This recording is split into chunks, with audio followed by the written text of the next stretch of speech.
یہ طرز فکر تو ٹھیک نہیں ہوگا کہ ہم کسی بحران کا شکار نہیں ہیں، اور ظاہر اس سے جڑی ہوئی بات یہ ہے کہ ہم کب نہیں تھے۔ البتہ یہ کہ ایک ہمہ جہد، کثیر الجہد کا لفظ استعمال ہوا، اس وقت ہم سب محسوس کر رہے ہیں کہ پاکستان اس میں مبتلا ہے۔ حقیقت یہ آپ میں سے بعض دوستوں نے اس انداز میں بات کی اور اس میں بہت وزن ہے کہ بحران کتنا ہے اور بحران کا پرسیپشن کتنا ہے۔ تو یہ چیز کہ ہمارے پاس قوت کے بہت سے عناصر موجود ہیں، البتہ ہمارا پرسیپشن یہ بن گیا ہے، اور یہ خود بخود نہیں بنا، اس میں بعض دوسری قوتوں کا دخل ہے جو بہرحال ہماری دوست نہیں ہیں، اور ہم اس کا حصہ بنتے چلے گئے ان کی کوششوں کا، کہ ہمارا پرسیپشن بھی یہ ہے کہ ہم نے جیسے سب کچھ کھو دیا ہے، یا اب ہم اس کو ٹھیک کرنے کے قابل نہیں ہیں۔ اور ظاہر ہے کہ یہ بات کوئی انہونی نہیں ہے کہ پاکستان کی جو بھی مختلف حوالوں سے حیثیت ہے، اس کی وجہ سے دنیا میں کچھ لوگ اسے کمزور کرنے کی کوشش کر رہے ہوں، اور جنگوں کے جو اثرات ہوتے ہیں، بریگیڈیئر صاحب نے 2-3 جنگوں کی مثال دے کے ذکر بھی کیا، اس کا ایک بہت اہم حصہ یہ ہے کہ آپ اندرونی طور پہ اپنے مد مقابل کو کمزور کرنے کی کوشش کرتے ہیں۔ اور ہمارے ساتھ تو یہ ہوا ہے کہ ہم نے جو 20 سال گزارے ہیں اس میں فزیکلی ہم نے اپنے دشمنوں کے بہت سارے ایسٹس یہاں پیدا کر دیے، باقاعدہ فیصلہ کر کے کر دیے ہیں، اور اس کو ہم ظاہر بھگت رہے ہیں اس وقت۔ تو اگر یہ بات سمجھ میں آ جائے تو پھر یہاں سے اگلی بات شروع ہوگی۔ دوسری بات یہ کہ جیسے آپ میں سے بہت سے دوستوں نے کہا کہ اخلاقی بحران، اچھا یہ تو یہ ہے کہ باہر سے کوئی کچھ کرے یا نہ کرے، اگر یہ اخلاقی بحران کی صورتحال بہتر نہیں ہوگی تو ہم اس میں کسی بھلائی کی توقع نہیں کر سکتے۔ وقتی طور پہ کوئی بھلائی آ بھی جائے، بہتری آ بھی جائے، تو وہ پائیدار نہیں ہوگی۔ لیکن اس سے پہلے والی بات سے جو جڑی ہوئی بات ہے، جس کا شروع میں جاوید جبار صاحب نے بھی ذکر کیا اور بعد میں بھی کئی دوستوں نے ذکر کیا، امید کے ساتھ یہ بات جڑی ہوئی ہے کہ اگر خود اعتمادی نہیں ہوگی، اپنے اوپر اعتماد نہیں ہوگا، تو آپ کے پاس ڈھیروں چیزیں موجود ہوں، ہر طرح کے وسائل موجود ہوں، تو آپ اس سے آگے نہیں بڑھ سکتے۔ اچھا اس کا مطلب یہ چاہے امید کا پیغام پیدا کرنا ہو، چاہے کوئی اور مثبت پیغام دینا ہو، تو یہ اعتماد کی بحالی جو ہے یہ ایک بہت بڑی ضرورت ہے۔ اور اگر شہزاد صاحب کے الفاظ میں، یہاں بے شک پاور کوریڈورز میں براہ راست شریک کوئی لوگ نہیں ہیں آج کی نشست میں، لیکن ایسا بھی نہیں ہے کہ یہ سب کوئی رابطے نہیں رکھتے، ان کے لیے کوئی مواقع نہیں ہیں، تو یہ تو عام آدمی تک بھی پہنچانے کا کام ہے اور ہائیسٹ لیول پہ بھی پہنچانے کا کام ہے۔ وہ حکمت عملی کیا ہو، کیسے ہو، یہ اپنی جگہ ایک عنوان ہوگا۔ میرا خیال ہے ہماری آج کی نشست میں، یعنی اگر ہم شعبہ جاتی طور پہ سوچیں کہ اقتصادیات کے حوالے سے اور بہت سے دوسرے معاملات میں کوئی تجاویز،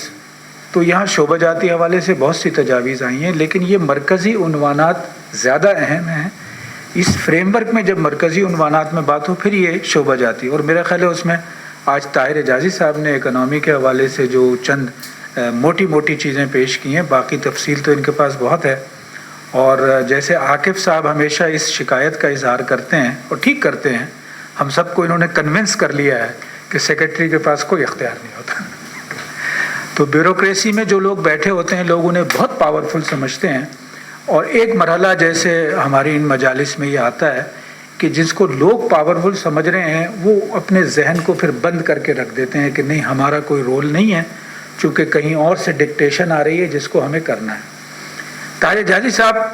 پلاننگ ڈویژن میں رہے ہیں، اور میرا خیال ہے یہ جتنے آئیڈیاز یہاں دیتے ہیں، اس زمانے میں بھی انہوں نے ان کو آگے بڑھانے کی کوشش کی ہے، لیکن جیسے اکرم شیخ صاحب کہہ رہے تھے، اسٹرگل ہی ہے جو ہمارے لیے ایک چانس ہے۔ تو ہمارے لیے خاموش ہو جانا یا ہمارے لیے یہ سوچنا کہ اتنی دفعہ بات ہوئی ہے تو اگلی دفعہ اور بات کرنے سے کیا فائدہ،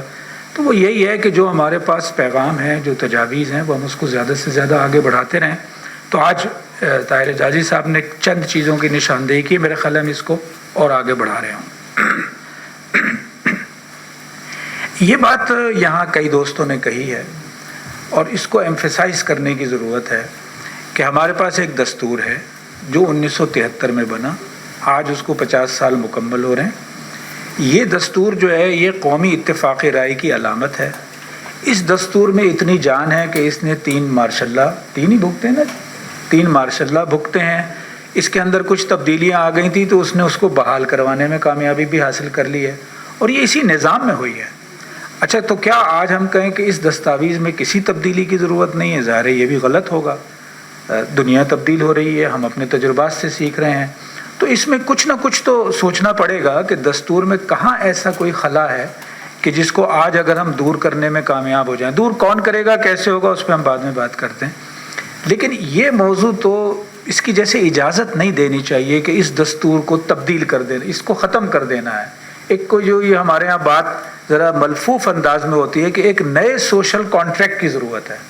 تو بہت سارے لوگوں کا تو ذہن ہی نہیں جاتا. ایک عام آدمی کی حیثیت سے آپ سوچیں کہ اس کا مطلب اصل میں نشانہ یہ دستور ہے کہ اس دستور کو تبدیل کر دو. لیکن یہ ایک پوری ہمارے یہاں حکمت عملی کے طور پہ چیزیں کی گئی ہیں کہ عوامی شعور کی جو سطح ہے اس کو ذہن میں رکھ کے پہلے ملفوف انداز میں ایک نیا سا نعرہ لگا دو. آہستہ آہستہ وہ نعرہ قبول ہو جائے تو پھر اس کی تعبیر میں ان کا ہدف سامنے آئے کہ اصل میں تو ہدف یہ تھا. تو میرا خیال ہے ہمیں خود یہ نئے سوشل کانٹریکٹ کے الفاظ کو بھی ڈسکریج کر دینا چاہیے. یہ دستور ہے، اسے رہنا چاہیے. اس میں ایک فطری طریقے کے مطابق جہاں تبدیلی کی ضرورت ہوگی وہ تبدیلی ہوگی. اس سے زیادہ بڑا مسئلہ جو اس پرٹیکولر چند مہینوں میں سامنے آیا ہے وہ یہ ہے کہ دستور پہ عمل درآمد اخلاقی طور پہ، قانونی طور پہ تو ہے ہی ہے، لیکن مختلف ادارے اس پہ اخلاقی طور پہ کم از کم ایکسپوز نہیں ہونا چاہتے تھے کہ وہ اس پہ عمل نہیں کر رہے. ایک عام آدمی بھی قانون کے حوالے سے ایکسپوز نہیں ہونا چاہتا تھا. لیکن چند مہینوں کے دوران جو ہوا ہے اس میں یہ ہے کہ سب لوگ اس میں بڑے، جس کو کہہ لیجئے کہ جری ہو گئے ہیں کہ وہ جتنی بھی خلاف ورزی کر رہے ہوں اسی خلاف ورزی کو وہ آگے بڑھاتے رہیں گے اور اس کے لیے دلائل بھی لے آئیں گے. اور وہ جو ہم نے اپنے تعارفی نوٹ میں بھی کہا تھا کہ پولرائزیشن اتنی زیادہ ہو گئی ہے کہ جب میں خلاف ورزی کر رہا ہوں تو میرے پیچھے کھڑے ہوئے سارے لوگ جو ہیں وہ اس کی تائید کر رہے ہوں گے اور اس کا کلمہ پڑھ رہے ہوں گے کہ تو ایسا ہی ہونا چاہیے. اور یہ جو رویہ ہے کہ میں نے تو چھوٹا جرم کیا ہے تو تم نے بڑا جرم کیا ہے، تو اس لیے یہ جو پورا کا پورا سوسائٹی کی بھی ایک طرح سے تعمیر ہونے لگی ہے ان بنیادوں پہ. یہ بہت زیادہ ہمیں اس کو ٹارگٹ کرنا ہوگا، ہم جو بھی کوئی آگے کے لیے پروگرام بنا رہے ہیں. ظاہر ہے یہ بات تو بہت اچھے الفاظ میں کس نے کہی تھی، ہوم ٹو ٹاک، یہ وقار مسعود صاحب نے کہی تھی، پھر کسی نے دہرائی تھی. تو یہ تو بہت بڑا کوشچن ہے کہ ہوم ٹو ٹاک. اور میرا خیال ہے اس سے پہلے جتنے بھی ہمارے ساتھ مسائل تھے اس میں یہ والا راستہ واضح تھا. چاہے آپ اس کو اسٹیبلشمنٹ کہیں کہ اسٹیبلشمنٹ چونکہ کھیل رہی تھی تو اس کھیلنے کی وجہ سے ایک دروازہ تھا، جنرل وحید کاکڑ صاحب آ گئے اور انہوں نے ایک بہت ہی کرائسس سچویشن میں غلام اسحاق خان صاحب اور نواز شریف کو ساتھ بٹھا کے ایک چیز طے کروا دی.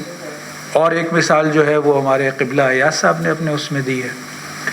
اچھا، یہ بات ٹھیک ہے، اور میرے خیال سے ہم تو جو تھنک ٹینک کی حیثیت سے ہم ایک سول سوسائٹی آرگنائزیشن ہے، اور سول سوسائٹی پاکستان کی بڑی مضبوط ہے. اس کی کچھ علامتیں آج بھی ہیں. ظاہر ہے ہمارے پاس آپ نے دیکھا کہ علماء اس میں شریک تھے، اور یہ علماء مختلف مکاتب فکر کے لوگ تھے اور ان میں ہم آہنگی تھی، اپنے اپنے انداز میں انہوں نے بات کی. اس میں تعلیم سے ماہرین شریک ہیں، اس میں قانون سے متعلق ماہرین شریک ہیں، اس میں بیوروکریسی کے لوگ شریک ہیں، فوج سے بھی نمائندگی آج بھی موجود تھی، ہماری دوسری مجالس میں بھی لوگ ہوتے ہیں. سیاستداں اس معنی میں براہ راست شریک نہیں ہیں، لیکن بہرحال سیاست تو ایک ایسی چیز ہے جس میں ہر ایک ہی اپنے اپنے درجے میں شریک ہوتا ہے. تو میرے خیال سے ہمیں ایک بہت ہی strong civil society, indigenous civil society, اس میں انڈیجنس کہنا ضروری ہے، strong indigenous civil society initiative کی ضرورت ہے. اور وہ strong civil society indigenous initiative جو ہو اس میں جیسے مفتی صاحب نے بھی ذکر کیا، کچھ لوگ ہوں جو ایک میسج کو، جس کو ہم بیانیہ کہیں کچھ اور کہیں، اس کو لے کے چلیں اور ایک کوئی ملک میں ایک طرح کی موو بنانے کی کوشش کریں. اور احمد بلال صاحب چلے گئے، میں نے احمد بلال صاحب سے جب بات ہو رہی تھی اس پروگرام کے لیے تو ان سے ذکر کیا تھا کہ پلڈیٹ نے ایک بڑا اچھا انیشیٹو لیا تھا 2000 غالباً 6 یا 7 کی بات ہے، شاید آپ میں سے بھی بعض لوگوں کو یاد ہو، 2006 میں. اس میں وہ زمانہ وہ تھا کہ یہ جو وار آن ٹیرر کے حساب سے بھی ہم پریشان تھے، دہشت گردی کے واقعات بھی ہیں، اور پولیٹیکل سسٹم میں جو مشرف صاحب ایک طرح سے جمے بیٹھے ہوئے تھے، تو ایک بہت بڑا کردار اس وقت ان کے پلڈیٹ کی جانب سے ایک شائع کردہ خط نے کیا، جو پاکستان کے 18 سینئر لوگوں کی جانب سے لکھا گیا تھا، کراس سیکشن کے تھے وہ، اور انہوں نے لکھا اور ایک طرح سے ایک نیریٹو کو جنریٹ کیا کہ بھئی یہ ہونا چاہیے اور یہ نہیں ہونا چاہیے۔ ظاہر ہے جس طرح ہوتا ہے کہ قطرہ قطرہ مل کے دریا بنتا ہے، تو انہوں نے بھی ایک انیشیٹو لیا۔ تو میں نے ان سے ذکر کیا تھا کہ ہم اس کے بعد آپ سے بھی ملیں گے اور چاہیں گے کہ اس طرح سے اس پروسیس کو بڑھایا جائے۔ تو میں سمجھتا ہوں کہ اس میں یعنی اکرم صاحب نے آج ساری گفتگو جس انداز میں سنی اور پھر جس طرح تبصرہ کیا، تو سچی بات یہ ہے کہ اس وقت معاملات جہاں پہنچ گئے وہاں قانون دانوں کا کردار بہت بڑھ گیا ہے کہ وہ جوڈیشری کو قابو کرنے کی کوشش کریں، چونکہ نظام میں کتنی بھی خرابیاں ہوں، جرائم کتنے بھی ہوں، بگاڑ کتنا بھی ہو، ایک لاسٹ ریزورٹ جو ہے وہ تو جوڈیشری ہوتی ہے کہ اگر وہ اپنا رول مؤثر انداز میں اور درست سمت میں ادا کرے تو معاملات پھر ٹھیک ہو رہے ہوتے ہیں۔ اور جوڈیشری سے ویسے تو ہر ادارہ اہم ہے، جوڈیشری کس فریم ورک میں کام کرے اس کے لیے پارلیمنٹ ہوتی ہے کہ وہ فریم ورک بنائے، تو ہم یوں تو کسی کو علیحدہ نہیں کر سکتے، لیکن ایک لاسٹ ریزورٹ تو وہی ہوتا ہے۔ تو میرے خیال سے ہوم ٹو ٹاک میں جو اہم ترین ہے وہ تو یہ ہے کہ کریٹنگ اویئرنیس۔ پہلے یہ ہے کہ ہم ایک جانب عوامی سطح پہ اویئرنیس کرنے کی کوشش کر رہے ہوں، دانشورانہ سطح پہ کر رہے ہوں، اور پھر جو اسٹیک ہولڈرز ہیں جن سے بہرحال کوئی نہ کوئی فیصلہ جنہوں نے کرنا ہے، وہ فیصلہ ساز اشرافیہ کی جو اصطلاح استعمال ہوئی تھی اسے ذہن میں رکھتے ہوئے۔ تو اور یہ جو ملک میں ایک یعنی ایک طرح کا رجحان، بعض لوگ یہ کہتے ہیں کہ لا تعلقی کا اور ملک کو چھوڑنے کا، میں یہ نہیں کہتا کہ یہ غلط ہے، لیکن یہ بہت ساری دوسری چیزوں کی طرح آؤٹ آف پروپورشن اس کو بلو کیا جاتا ہے۔ میں مثال کے طور پہ پیش کر دیتا ہوں، ابھی چند دن پہلے یہ خبر چلنی شروع ہوئی کہ پاکستان سے 7 لاکھ اور غالباً 34,000 یا 65,000 یعنی لوگ جو ہیں انہوں نے پچھلے سال پاکستان چھوڑ کے دوسرے ملکوں میں گئے۔ اچھا، اور اس کے لیے اس نے جو اخبار میں ہیڈنگ جمائی وہ تھی برین ڈرین ایکسلریٹڈ۔ تو میرے ذہن میں سوال پیدا ہوا کہ اس کو چیک کرنا چاہیے۔ اس خبر میں تو اسی ہیڈنگ کے مطابق ڈائریکشن تھی پوری، لیکن پھر میں نے آفیشیل ریکارڈ دیکھا تو معلوم یہ ہوا کہ پہلے تو اس کو برین ڈرین کو ذرا سمجھنے کی کوشش کریں کہ 2.5 لاکھ تو اس میں ڈرائیورز ہیں۔ اچھا، تو باقی بہت سارے یہ جو یعنی اس کو کیا کہنا چاہیے کہ جو عام مزدور اور اس طرح کے پیشے، برین سب کا ہوتا ہے، لیکن کون سا برین ڈرین ہو رہا ہے اس کو واضح کر لینا چاہیے۔ اچھا، تو چند ہزار لوگ ایسے بھی تھے جن کے بارے میں آپ کہہ سکتے ہیں کہ ڈاکٹرز ہیں، انجینئرز ہیں، لیکن پھر دوسرا سوال میرے ذہن میں یہ تھا کہ یہ ایکسلریٹڈ کو بھی تو میں جانوں نا کہ یہ کیا ہے۔ اب اس میں تو ایک بہت آبویس بات تھی جسے اس رپورٹر کو، اس کے ایڈیٹر کو چیک کرنا چاہیے تھا کہ یہ 2019، 20 اور 21 یہ 3 سال تو کووڈ کے ہیں۔ لیٹ 2019 میں کووڈ شروع ہو گیا تھا، جہاز کھڑے ہوئے تھے، ویزا نہیں مل رہے تھے، ملازمتیں ختم ہو رہی تھیں، اس دوران کون سے لوگ باہر جائیں گے؟ پھر میں نے اس کو مختلف سالوں میں کمپیئر کیا تو پاکستان سے 2015 میں 9 لاکھ سے زیادہ لوگ گئے ہیں۔ لیکن اب ظاہر ہے کہ یہ اتنی کامن سینس کی چیزیں ہیں کہ آپ کے لیے یقین کرنا مشکل ہے کہ ایک آدمی جو یہ رپورٹ دے رہا ہے، جس ایڈیٹر نے اس کی سرخی جمائی ہے، وہ اتنے کامن سینس کی چیزیں نہیں چیک کر سکتا تھا، اور یہ ہارڈلی 10 منٹ کا کام تھا کہ یہ ساری چیزیں چیک کر لی جائیں۔ تو اس کا مطلب یہ ہے یہ اپنے جانے اور آنے کی بیلنس 3 لاکھ ہے، 2-2.5-3 لاکھ۔ ایک اور نہیں، ویسے تو میں نے آفیشیل ریکارڈ، جس آفیشیل ریکارڈ میں 7,65,000 ہے، وہی آفیشیل ریکارڈ 9,15,000 کہتا ہے 2015 جانے والے، لیکن جو واٹ ایور از وہ بیلنس میں نیٹ 2-3 لاکھ۔ طاہر بھائی، میرا پوائنٹ یہ ہے کہ یہ ایک ہی سورس سے 2 سالوں کی ایک فگر آ رہی ہے، تو جو بھی پیرامیٹرز ہوں گے 2015 میں بھی کچھ جانے والے ہوں گے، کچھ آنے والے ہوں گے، لیکن اس خبر میں یہ ساری تفصیلات نہیں تھی۔ تو جو میرا پوائنٹ ہے وہ یہ کہ اس طرح کی چیزیں جو ہیں یہ تو ہوتی رہیں گی، ہو رہی ہیں، اس میں ہمیں ظاہر ہے ہم میں سے ہر ایک لوگ بطور انٹلیکچوئل بھی ایک رول پلے کر رہا ہوتا ہے۔ اچھا، یہ بہت صحیح بات آئی ہے، اس کو بھی ہمیں اپنے نیریٹو میں کہیں آگے بڑھانا ہوگا کہ آؤٹ آف باکس اور انوویٹو سولوشن کی طرف جانا ہے۔ اس میں یہ جو اسٹرکچرل سملیرٹی اور فنکشنل سملیرٹی کی بات ہے تو بہت ہی اہم بات ہے۔ اسی ضمن میں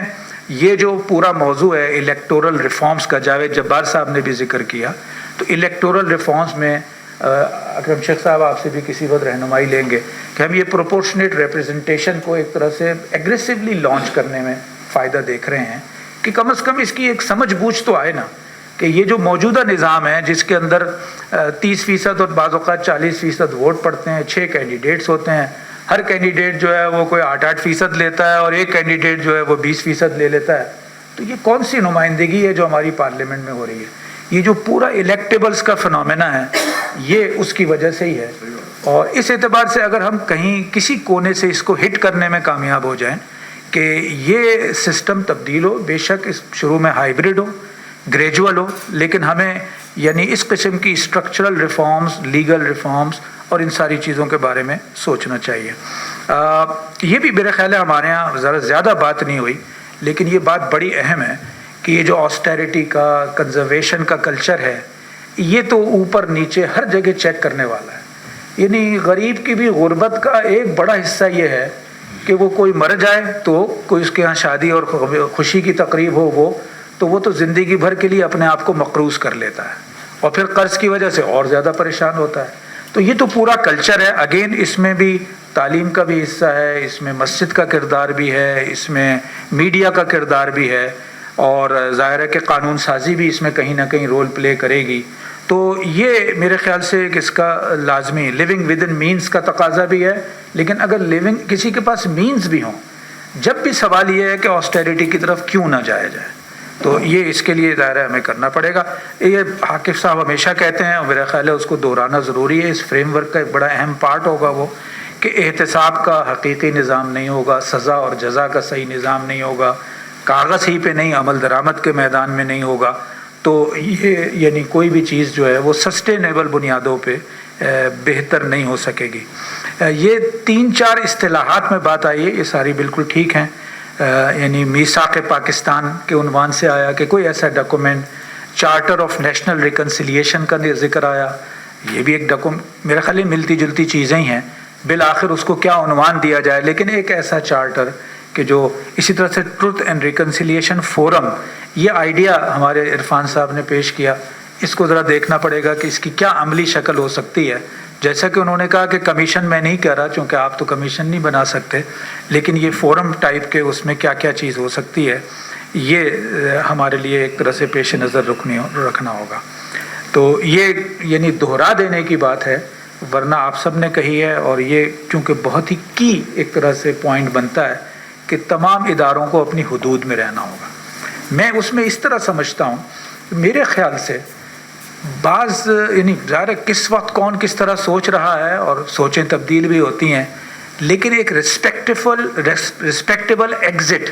اس کی تلاش میں ہیں لوگ. اس ریسپیکٹیبل ایگزٹ کے لیے یعنی اگر ایک قومی طور پہ ہم موو بنانے میں کامیاب ہوں